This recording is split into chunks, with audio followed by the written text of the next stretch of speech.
नमस्कार विद्यार्थी मित्रांनो. स्वागत आहे आपलं पुन्हा एकदा एम-पी-सी लायब्ररी या आपल्या यूट्यूब चॅनलमध्ये. आज आहे 18 मार्च 2026. सुरू करूयात आजच्या चालू घडामोडी. आज आपण पाहणार आहोत 98वा ऑस्कर पुरस्कार 2026 नुकताच जाहीर झालेला आहे या संदर्भात माहिती. पीएम सूर्यघर या योजनेमध्ये महाराष्ट्र राज्य हे पुन्हा एकदा अव्वल ठरलेले आहे या संदर्भात देखील आपण आज माहिती पाहणार आहोत. तसेच नुकताच काळ्या निळ्या रेषा या पुस्तकाला साहित्य अकादमी पुरस्कार हा मिळालेला आहे. आपल्याला माहीतच असेल साहित्य अकादमी पुरस्कार हा आपल्या परीक्षेच्या अनुषंगाने खूप खूप महत्त्वाचा आहे. तर आजच्या चालू घडामोडी अतिशय महत्त्वाच्या आहेत. व्हिडिओ शेवटपर्यंत अवश्य पहा. सुरू करूया कालच्या एका प्रश्नाने. काल व्हिडिओच्या शेवटी मी तुम्हाला एक प्रश्न विचारलेला होता. फिस्कल हेल्थ इंडेक्स 2026 मध्ये महाराष्ट्राचा क्रमांक हा कितवा आहे? तर या प्रश्नाचं योग्य उत्तर राहतं पर्याय क्रमांक 3 5वा. आता आपण आजच्या दिनविशेषकडे वळूया. आज आहे 18 मार्च.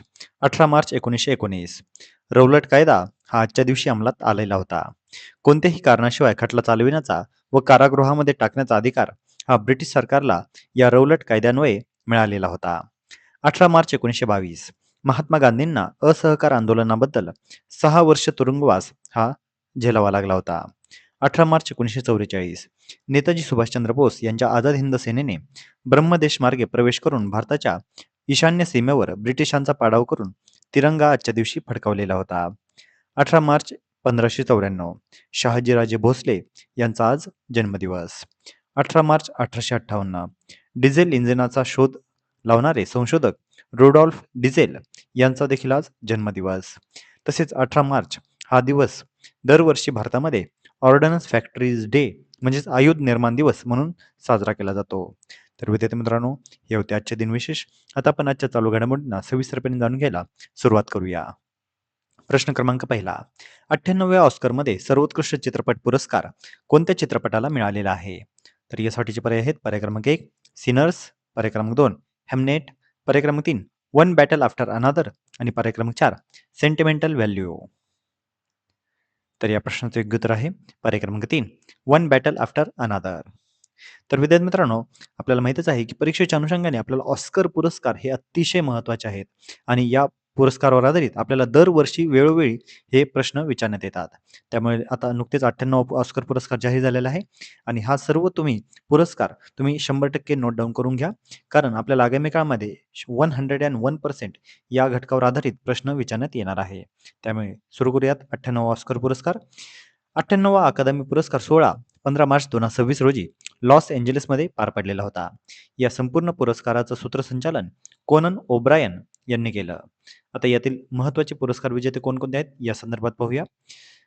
सर्वोत्कृष्ट चित्रपट वन बॅटल आफ्टर अनादर, सर्वोत्कृष्ट दिग्दर्शक पॉल थॉमस अँडरसन, सर्वोत्कृष्ट अभिनेता मायकल बी जॉर्डन, सर्वोत्कृष्ट अभिनेत्री जेसी बकली, सर्वोत्कृष्ट आंतरराष्ट्रीय चित्रपट सेंटिमेंटल व्हॅल्यू आणि सर्वाधिक पुरस्कार हा वन बॅटल आफ्टर अनादर या चित्रपटाने 6 पुरस्कारांसह आपले वर्चस्व राखलेले आहे. त्यामुळे लक्षात घ्या, हे सर्व पुरस्कार आपल्याला महत्त्वाचे आहेत. एक गोष्ट महत्त्वाची म्हणजे काय, सर्वोत्कृष्ट दिग्दर्शक, अभिनेता, अभिनेत्री आणि आंतरराष्ट्रीय चित्रपट तसेच सर्वोत्कृष्ट चित्रपट हे सर्व जे पुरस्कार आहेत हे आपल्याला वेळोवेळी विचारले जातात. पुन्हा एकदा सांगतो, सर्वोत्कृष्ट चित्रपट वन बॅटल आफ्टर अनादर, सर्वोत्कृष्ट दिग्दर्शक हा पुरस्कार मिळालेला आहे पॉल थॉमस अँडरसन यांना वन बॅटल आफ्टर अनादर या चित्रपटासाठी. सर्वोत्कृष्ट अभिनेता हा पुरस्कार भेटला आहे मायकल बी जॉर्डन याला सिनर्स या चित्रपटासाठी. सर्वोत्कृष्ट अभिनेत्री जेसी बकली हिला हेमनेट या पुरस्कारासाठी या चित्रपटासाठी. तर सर्वोत्कृष्ट आंतरराष्ट्रीय चित्रपट हा सेंटिमेंटल व्हॅल्यू हा नॉर्वेचा चित्रपट आहे. या चित्रपटाला हा पुरस्कार मिळालेला आहे आणि सर्वाधिक पुरस्कार कोणाला मिळालेला आहे तर वन बॅटल आफ्टर अनादर या चित्रपटाला. आता यामध्ये काही महत्त्वाच्या गोष्टी देखील आहेत, त्या आपल्याला माहिती असणं गरजेचं आहे.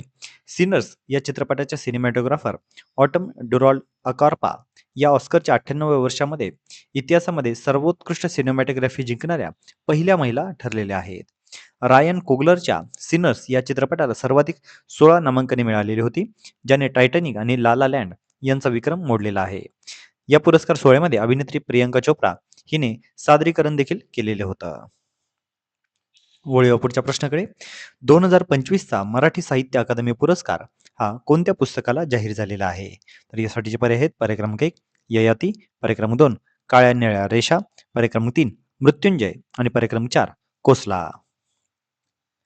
तर या प्रश्नाचे योग्य उत्तर आहे पर्याय क्रमांक 2 काळ्या निळ्या रेषा.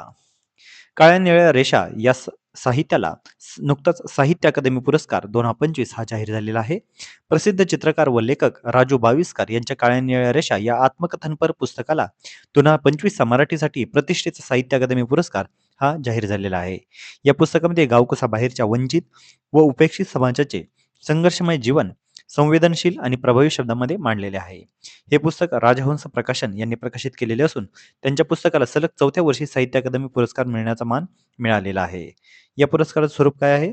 तर 1,00,000 रुपये रोख, ताम्रपट आणि शाल.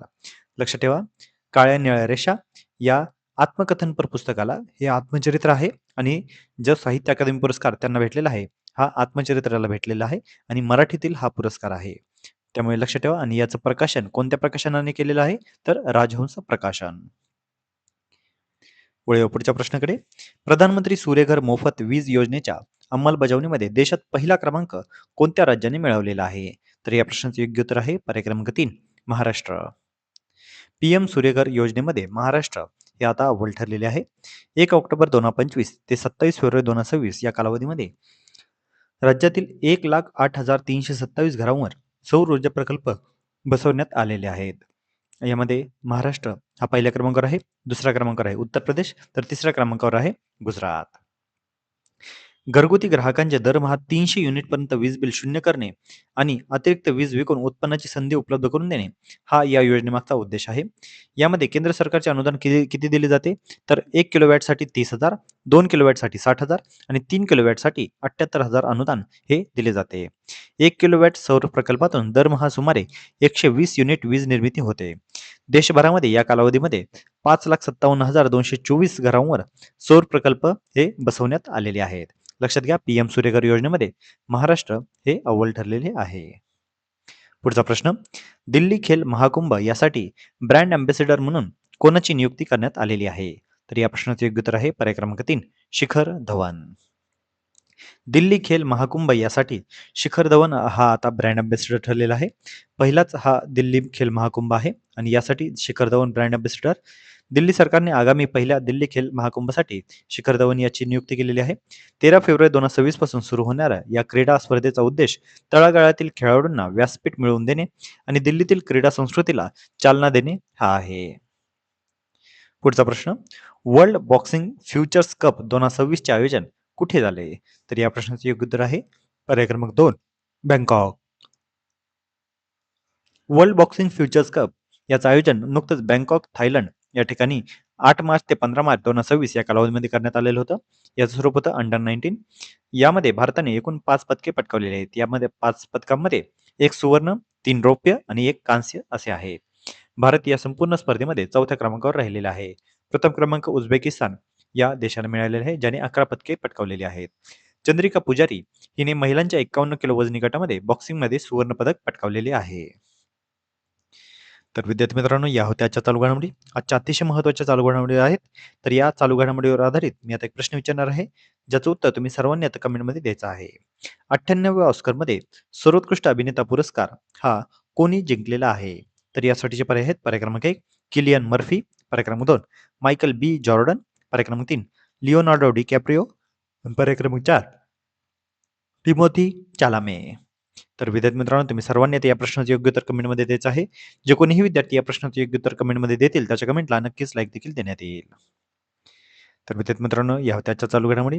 तर अशाच अधिकाधिक इन्फॉर्मेटिव्ह कंटेंटसाठी आपल्या एमपीसी लायब्ररी या यूट्यूब चॅनलला सबस्क्राईब करायला अजिबात विसरू नका. धन्यवाद.